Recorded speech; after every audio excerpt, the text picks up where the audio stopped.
एक और खबर है, शहबाज शरीफ खानदान के खिलाफ मनी लॉन्ड्रिंग केस की समाअत स्पेशल प्रोसिक्यूटर ने FIA की तरफ से जवाब पेश कर दिया। आपने चालान में सुलेमान शहबाज को आनत का जुर्म मुल्जिम करार दिया है, जबकि अदालत की जानिब से कहा गया कौन से शवाहिद मौजूद हैं। स्पेशल जज सेंट्रल वक्त फ़खर बहजाद की जानिब से इस्तफसार किया गया।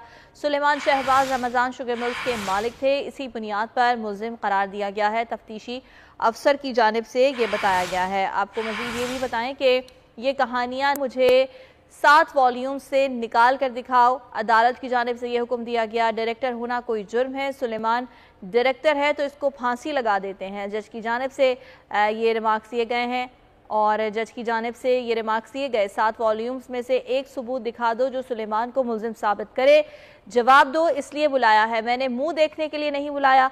अदालत की जानिब से बरहमी का इजहार किया गया। मनी लॉन्ड्रिंग के 7 वॉल्यूम्स खोल दिए गए, कोई सबूत है, अदालत की जानिब से इस्तफसार किया गया।